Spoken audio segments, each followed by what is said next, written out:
And మీ యొక్క పాట ఇప్పటికీ ప్రతి పెళ్ళిళ్ళలో మోగుతూనే ఉంటుంది. నాకు అది రావంగానే ఆహా, నా పెళ్ళప్పుడు కూడా మా డాడీ ఈ సాంగ్ కంపల్సరీ వేయిస్తారు కదా. మీ డాడీ ఆ పాట వేసినా వేయకపోయినా వీడియో తీసి వీళ్ళంతా తిరిగి ఇచ్చేటప్పుడు బ్యాక్గ్రౌండ్లో ఆ పాట వేసిస్తారు.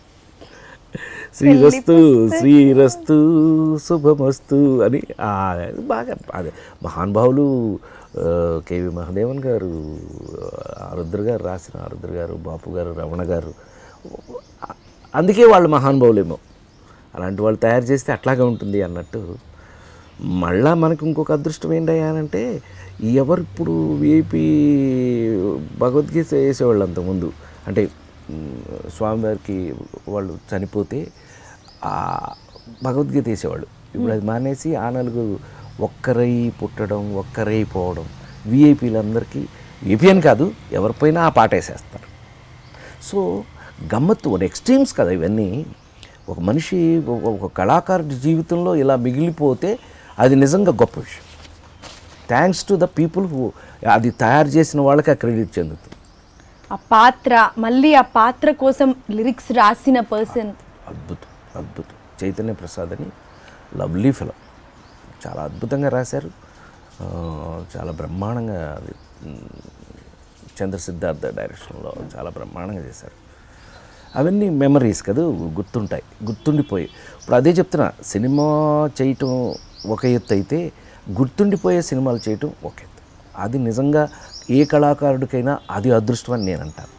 మనకంటూ కొన్ని సినిమాలు చెప్పగానే గుర్తుండిపోయేటట్టు ఉన్నాయి. చివరికి మిగిలేదు అదే కదా. మనం పర్మనెంట్ కాదు, మనం పర్మనెంట్ ఉన్నాం. జ్ఞాపకాలే, జ్ఞాపకం ఇన్ ద సెన్స్ ఆ సినిమాలో అని అందరూ దాన్ని కోఆర్డినేట్ చేసుకోవటం, జీవితంతో మనతో దాన్ని రిలవెంట్ చేసుకోవటం, అది అలా కొన్ని మిగలటం అదృష్టంగా నేను అనుకుంటాను. అదే అదృష్టం. మనం డబ్బు ఎంత సంపాదించినా మనం పట్టుకెళ్ళేలే పెట్టేలే కదా. పొరపాటున కూడా ఇంతవరకు ఎవడో ఒక రూపాయి తీసుకెళ్ళినట్టుగా నేను తెలుసుకోలే ఇంతవరకు. సో అందుకని అది పర్మనెంట్ కాని దానికోసం ఎందుకు వేస్ట్. ఇప్పుడు మనం ఏదైనా పర్మనెంట్ వాటి కోసం ప్రయత్నం చేయాలి. సార్ ఇప్పుడు ఎవ్రీడే కంపల్సరీ ఏదో ఒక ఛానల్లో రోజు నేను మిమ్మల్ని చూస్తాను. అండ్ మీరు సడన్గా మిమ్మల్ని మీరు చూసుకున్నప్పుడు ఆ సిచ్యువేషన్, ఆ సీన్స్, అక్కడ జరిగిన సందడి, లేకపోతే ఏం రోల్ అవుతూ ఉంటుంది, ఫస్ట్ ఏం జ్ఞాపకం వస్తుంది మీ సినిమా రాగానే? ఎట్లా అంటే జీవితంలో మనకు అన్ని ఇన్సిడెంట్స్ గుర్తుండకపోవచ్చు, కొన్ని మాత్రం గుర్తుంటాయి మనకి. ఎందుకని ఆ స్థితి, ఆ పరిస్థితి, అప్పుడున్నటువంటి మనం ఉన్న సిచ్యుయేషన్ బట్టి మనకు గుర్తుంటాయి. అట్లాగే 245 లెక్క కరెక్ట్గానే ఉంది.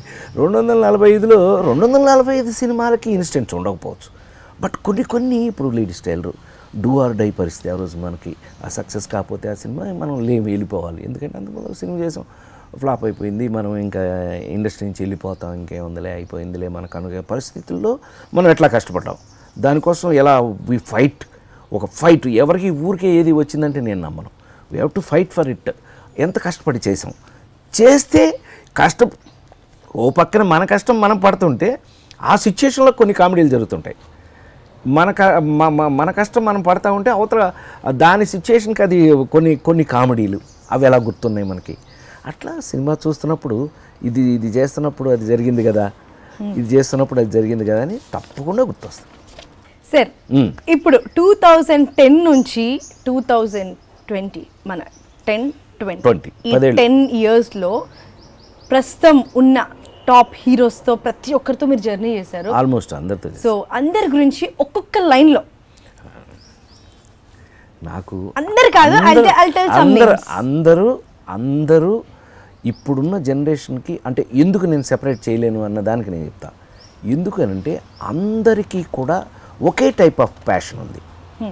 దే ఆర్ ఆల్ వాళ్ళందరూ కూడా సినిమాని ప్రేమించి వాళ్ళని ప్రేమించుకునేలాగా ఉన్నారు అందరూ. అందుకని ఎవరికి ఒక క్యారెక్టర్ అలాగా అంటానికి లేదు అసలు. అందరూ ఆ ఫైటింగ్ స్పిరిట్లోనే ఉన్నారు. Everybody are fighting for their positions. నాకు అది అందరిలో నచ్చిన కామన్ క్వాలిటీ. చాలా నిజంగా everybody is fighting for their own వాళ్ళ పొజిషన్స్కి. వాళ్ళు నిజంగా మాకు ఒకరోజు మేము చేసే హీరోగా చేసేటప్పుడు ఒక బ్రాండ్ అని అంటే ఆ బ్రాండ్, ఇప్పుడు కామెడీ ఆ బ్రాండ్ అని అంటే నా పాటికి నేను వెళ్ళిపోతుండేవాడిని. ఒక చిరంజీవి గారు ఒక యాక్షన్ బ్రాండ్, ఒక యాక్షన్లో వెళ్ళిపోతూ ఉండేవాడు. ఇట్లా ఎవరి బ్రాండ్లో వాళ్ళు వెళ్తుండేవాళ్ళం. ఇప్పుడు అదంతా లేదు, ఆల్రౌండింగ్ వేసి కొడుతున్నారు బ్రహ్మాండంగా. మీరు చిరంజీవి గారు అనగానే నాకు మన మెగా సార్ ఒక పాయింట్ గుర్తొచ్చింది. మీరు సార్ రూమ్మేట్స్ అని విన్నాను, అది నిజమా కాదా? మేము రూమ్మేట్స్ కాదు, ఒకే ఇన్స్టిట్యూట్, ఫిల్మ్ ఇన్స్టిట్యూట్ ఒకటి. కాకపోతే రూమ్మేట్స్ కన్నా ఎక్కువగా కలిసి ఉండేవాళ్ళం, ఎప్పుడు కలిసే తిరుగుతుండేవాళ్ళం అందరం. వెరీ డాడీ సినిమా అప్పటి నుంచి. నో హిట్లర్ అంతకు ముందు చాలా అసలు మంచు పల్లకి అందరం కలిపి చేసింది మంచు పల్లకి ఫస్ట్. చిరంజీవి గారు, నారాయణరావు గారు, సాయి చందు, నేను అందరం కలిపి 5గురం కలిపి చేసింది అసలు ఫస్ట్ వంశీ డైరెక్షన్ అది మంచు పల్లకి. సో మీ దగ్గర మీ ఎవరికి తెలియని సీక్రెట్ నా దగ్గర ఒకటి ఉంది. ఎక్కడ పట్టేశాను. అండ్ అది చెప్పాలంటే కాస్త ఆగాల్సిందే. అండ్ ఏంటి సడన్ గా మీరు కౌబాయ్ ఉన్నట్టుండే కదా. కౌబాయ్ అంటే తిరుపతి వెళ్ళాము మొన్న. అంటే ఈ టోపీ ఎందుకు పెట్టారనే కదా నీ ఉద్దేశం. తిరుపతి వెళ్ళాము. తిరుపతి వెళ్తే వైకుంఠ ఏకాదశి నేను ఎందుకు వెళ్ళాను అని అంటే, మా అబ్బాయి పుట్టింది వైకుంఠ ఏకాదశి రోజున 1982. అప్పుడు జనవరి 6 వచ్చింది. ఇప్పుడు మళ్ళీ వైకుంఠ ఏకాదశి జనవరి 6 వచ్చింది. అందుకని వాడిని తీసుకెళ్ళి వాడు నేను ఇద్దరం కలిపి స్వామివారికి ఇచ్చేసి తలనీలాలు ఇచ్చేసి, చాలా కాలం తర్వాత మంచి అవకాశం దొరికింది, ఇద్దరం తలనీలాలు ఇచ్చేసి వచ్చాం. మరి సినిమాలో కంటిన్యూ అందరికీ తెలిసిన సీక్రెట్ నువ్వు అడుగుతున్నావు. సినిమాలో మన బేడి విగ్గులే కదా, రోజుకో రకంగా పెట్టుకోవచ్చు, ఎలా కావాలంటే అలా పెట్టుకోవచ్చు. సో గెటప్స్లో ఏదైనా ఇప్పుడు అంతా ఎవ్రీథింగ్ అవైలబుల్ కాబట్టి మనం గెటప్కి తగినట్టు విగ్గులు తగినట్టుగా ఆ గెటప్స్ ఉంటాయి మనకి. ఇదేం అడ్డం లేదు. ఎస్. సో తిరుపతి అన్నారు. ఇప్పుడు నేను తెలుసుకున్న సీక్రెట్ కూడా తిరుపతికి సంబంధించిందే. ఏమనుకుంటున్నారు నేను తెలుసుకుంది? తిరుపతిలో నాకు సీక్రెట్ ఏముందబ్బా, ఏం సీక్రెట్లు ఏం లేవు. అందరికీ నేను వెళ్ళినా అంతా లైన్లోనే మామూలుగానే వెళ్తాను, మామూలు భక్తున్నే. ఏముంది స్పెషల్ అబ్బా, చెప్పు. పోనీ నీకేమో తెలిస్తే చెప్పు. చాలా కష్టపడి తిరుపతి వెంకన్నకి కూడా పరీక్ష లాగా రీసెర్చ్ చేసి అక్కడ ఉన్న వాళ్ళని కాంటాక్ట్ అయ్యి అది నిజమా కాదా అని మాత్రం ఎంక్వైరీ చేస్తే వైరల్ అవుతున్న న్యూస్ నిజమేనండోయ్ అని తెలిసిపోయింది. So this is the thing. Telugu film ఇండస్ట్రీలో ఉన్న world film industry okay correction world film ఇండస్ట్రీలో ఎవ్వరికి లేని కాటేజ్ మన తిరుమల తిరుపతిలో తిరుమల తిరుపతి పైన కాటేజీ. అది భగవంతుడు ఇచ్చినటువంటి ఏడుకొండల వాడు మనకి ఇచ్చినటువంటి భిక్ష. అది ఏంటంటే అది అనుకోకుండా ఎక్కువ తిరుపతిలో షూటింగ్లు చేస్తుండేవాడిని కదా. ఎక్కువ తిరుపతిలో షూటింగ్లు చేస్తున్నప్పుడు అక్కడ ఆటోమేటిక్గా మాట వెళ్తే పైకి నడుచుకుంటూ వెళ్ళిపోవటం. నేను గూడూరులో చదువుకునే రోజుల నుంచి తిరుమలకి వెళ్ళి రావటం అలవాటు బాగా నాకు. సో అనుకోకుండా అక్కడ నాకు మంచి ఫ్రెండ్స్ డాక్టర్ శివప్రసాద్ అని ఎంపీ, చిత్తూరు ఎంపీ చేశారు మొన్నటిదాకా.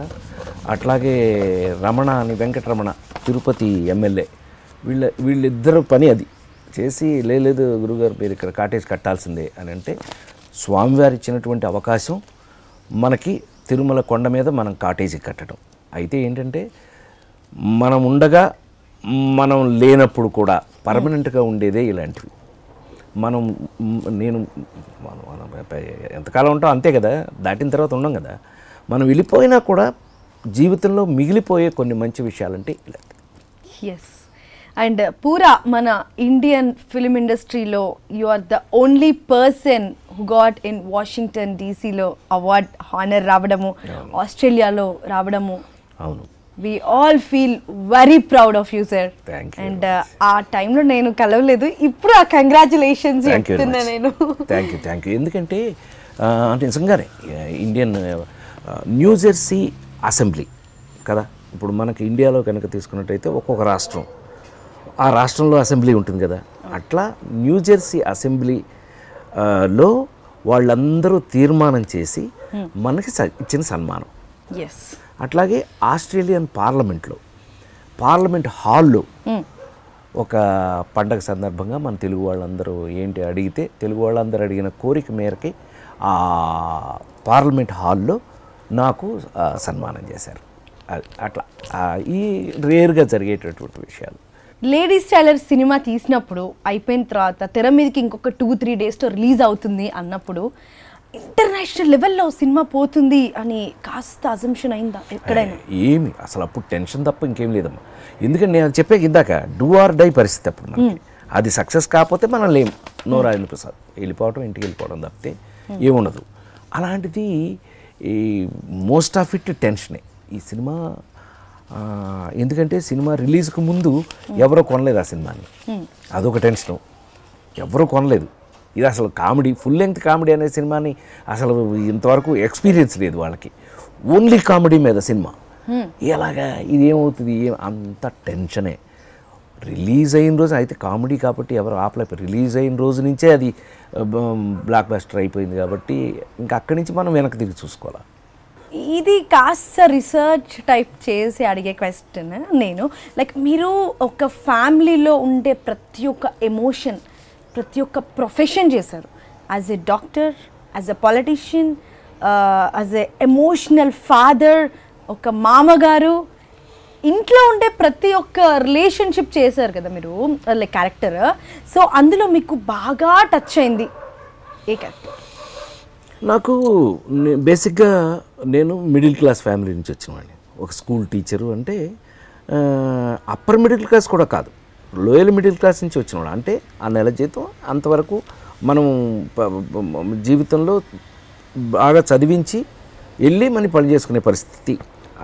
అలాంటప్పుడు మనకేమవుద్దంటే మిడిల్ క్లాస్ ఫ్యామిలీలోనే మనకు అందం ఏంటంటే, మరి ముఖ్యంగా భారతదేశంలో, మరి ముఖ్యంగా మన తెలుగు రాష్ట్రాల్లో మనకేంటి అంటే మిడిల్ క్లాస్ ఫ్యామిలీలో మనకు ఉన్నన్ని ఎక్స్పీరియన్సెస్ ఇంకా ఏ లెవెల్ ఎవరికి రాదు. అన్ని ఎక్స్పీరియన్సెస్ మనం చిన్నప్పటి నుంచి చూస్తాం. స్ట్రగుల్ అవ్వచ్చు, జీవితం గురించి కావచ్చు, ఏమైనా కావచ్చు, మనకు బోల్డ్ అన్ని అనుభవాలు వస్తాయి. ఆ అనుభవాలన్నిటినీ నాకు అదృష్టం ఏంటంటే, నేను చాలా ఫ్రాంక్గా చెప్తున్నాను అన్నమాట. 9వ ఏటే మా అమ్మగారు చనిపోవటం, ఇట్లా అన్ని రకాలైనటువంటి ఒక చదువు, అక్కడి నుంచి మనం స్ట్రగుల్ ఫర్ ద ఎట్లా మన పని కోసం ఎట్లా కష్టపడ్డాం, మళ్ళీ ఉన్నదంతలో ఎలా వచ్చి మనకి మనం ఎలా ఫిల్మ్ ఇన్స్టిట్యూట్లోకి వెళ్ళాం, మనకి మనం ఎలా ఫిల్మ్ ఇన్స్టిట్యూట్ నుంచి బయటకు వచ్చినప్పుడు గోల్డ్ మెడలిస్ట్గా వచ్చి మనకి మనం ఒక ఆర్టిస్ట్గా ఎట్లా ఎస్టాబ్లిష్ అయ్యాం. ఆర్టిస్ట్గా ఎస్టాబ్లిష్ అవ్వడం వేరు, హీరోల్లో ఒక ప్రత్యేకమైన హీరో అవ్వడం వేరు. దానికి ఏమేమి కష్టపడ్డాం, దీనికే సరిపోతుంది జీవితం. సో ఈ ఎక్స్పీరియన్స్లో వచ్చిన జీవితపు అనుభవాలు, జీవిత పాఠాలు ఏమైతే ఉన్నాయో అవన్నీ ఈ క్యారెక్టర్ల మీద అప్లై చేసే అవకాశం వచ్చింది. లక్కీగా ఈ పాత్రలన్నీ కూడా అలాంటి పాత్రలు. కొన్ని ఎక్స్ట్రాడినరీ క్యారెక్టర్స్, ఇప్పుడు లేడీస్ టైలర్ లాంటివి, ముచ్చిమంత ముద్దు లాంటివి, ఇట్లా కొన్ని ఎక్స్ట్రాడినరీ, కాశ్మీరా లాంటి ఇట్లాంటి సెపరేట్ క్యారెక్టర్స్ అన్నీ ఉన్నా అవి మన ఇమాజినరీకి మనం చేసిన మోస్ట్ ఆఫ్ ఇట్ నా లైఫ్లో. అసలు మీకు ఒక పాయింట్ చెప్తే ఇంతవరకు అసెస్ చేసుకుంటారు మీరందరూ, మీ జనరేషన్ పిల్లలు. నేను హీరోగా యాక్ట్ చేసిన ఏది కూడా ప్లెయిన్గా హీరో వచ్చి 10 మందిని కొట్టాడు, ఇక్కడి నుంచి దేశాన్ని ఉద్ధరించాడు, వెళ్ళిపోయాడు లేదు అసలు. లేడీస్ టైలర్ వాడు హీరోనా? సన్నాసి, అన్నీ మూఢనమ్మకాలు, సన్నాసి. అప్పులప్పారు హీరోనా? అది ఆడు తీసుకునే అప్పులు, ఆడు ఎట్లా ఎగ్గొట్ట, అన్ని టెక్నిక్స్. ఎదురిండి 3 పక్కని పెళ్ళాం, ఆడు పిసినారి, వాడు హీరో ఎందుకు అవుతాడు? అట్లా నాకు లైఫ్లో ఇవన్నీ కూడా ఒక పరీక్షలే. ప్రతి క్యారెక్టర్ ఒక పరీక్షే. లైఫ్ ఏమైపోయింది, లక్ ఏమైపోయింది, మన సమాజంలో, మన చుట్టూ ఉన్న సమాజంలో ఎక్కడో ఒక చోట ఎవడో ఒకడు అలాంటి వాడు ఉన్నాడు. ఒక లేడీస్ టైలర్ లాంటి వాడు బద్దకిస్తూ, వాడు బోడంత టాలెంట్ ఉంది, కానీ వాడు పని చేయడు. అసలు అట్లా తీసుకుంటూ మొదలుపెడితే నాకు ఈ క్యారెక్టర్లన్నీ కూడా హీరోగా చేసేటప్పుడు కూడా ఇన్ని వెరైటీ పాత్రలు జీవితంలోంచి తీసుకున్నటువంటి, లైఫ్లో ఎదురుపడేపడేటువంటి మన క్యారెక్టర్స్. అది లక్ అయిపోయింది మనకి. అది అయిపోయి వాటిల్లోంచి ఫన్ ఎలా వచ్చింది, వాటిలోంచి కామెడీ ఎలా తీసుకున్నాం. ప్రతి సినిమా చివరిలోనూ ఒక ఆలోచించే విధానం. ఒక లేడీస్ టైలర్ అనేవాడు లాస్ట్ చిత్త కొట్టేస్తారండి, రమణికి నువ్వు ఎలాంటి పనులు చేసావు అది ఇదంటే లేడీసే చెప్తారు, లేదు లేదు వాడు మంచోడు, మేము ఎన్ని అవకాశాలు ఇచ్చినా వాడు మాత్రం మంచిగానే ఉన్నాడు, మమ్మల్ని ఎప్పుడు వాడు ఏమీ చేయలేదు అని. ఈ క్యారెక్టర్ హైలైట్ అయ్యి చివరికి మీ చేత అంత నవ్వించి నవ్వించి నవ్వించి కళ్ళమ్మ నీళ్ళు వచ్చి లాస్ట్కి వెళ్తూ హార్ట్ టచ్ అయ్యి కళ్ళమ్మ నీళ్ళు వచ్చి వెళ్ళిపోతారు. ఈ గొప్పతనం రాసిన వాళ్ళది, తీసిన వాళ్ళది, దర్శకులది, నిర్మాతలది, అందరిది కూడా. బట్ మనకొచ్చిన అవకాశం ఏంటయ్యా అంటే ఆ పాత్రలు నిలబెట్టడం. ఆ పాత్రలు వచ్చినప్పుడు దాన్ని నిజంగానే నాకేం ప్యాషన్ ఉందో ఇవాళ వరకు మీ అందరికీ తెలుసు. నేను వర్క్ పిచ్చి తప్ప నాకు హెల్త్ కారణం ఏంటయ్యా అంటే పని, వర్కహాలిక్. పనే నన్ను ఫిట్నెస్లో ఉంచుతుంది ఇప్పుడు.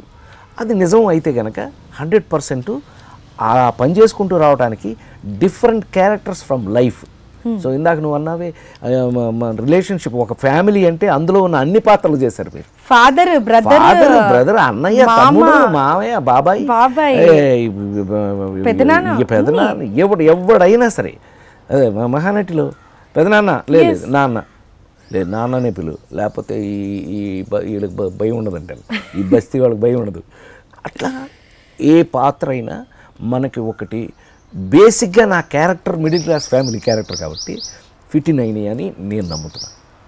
అది అఫీషియల్గా వచ్చేసింది కూడా, సర్టిఫైడ్ బ్లూ టిక్ కూడా వచ్చేసింది. యా, సో ఫ్యామిలీని కూడా కాస్త ఇప్పుడు మళ్ళీ వస్తుంది మనవరాలుకి అవార్డు రావడం ఫస్ట్ సినిమాలో అనుకోకుండా. ఆ పిల్లని చూసి మన నాగశ్విన్ డైరెక్టరు, స్వప్న అదే దత్త అనే కూతురు, వీళ్ళు అసలు దీన్ని చూస్తుంటేనే మాకు కావాలని చెప్పి తీసుకెళ్ళిపోయారు. అట్లాగే వీళ్ళని డిసప్పాయింట్ చేయకుండా ఆ పిల్ల కూడా వీళ్ళ అంచనాల మేరకు చేసింది బాగా. కొంత నేను కూడా ఉన్నాను పక్కన, కొంత చేసింది. చివరికి నేను మా ఆవిడ కూర్చున్నప్పుడు అదే మాట్లాడుకున్నాను అనమాట. ఏందో మా పిల్లలకి రాలేదు, వాళ్ళ పిల్లలకి వచ్చింది బాగానే, మీది పోకుండా అని. ఆవిడ షీ ఫీల్స్ హ్యాపీ, సంతోషం. మంచి ఆర్టిస్ట్ అనిపించుకుంటే మాకు టెన్షన్ ఫ్రీ లేదు. అది తరతరాలు వచ్చినట్టు బ్లడ్ అండి, బ్లడ్ అంటే సంతోషం, ఆబ్వియస్లీ వచ్చేస్తుంది. ఆ పిల్ల బాగా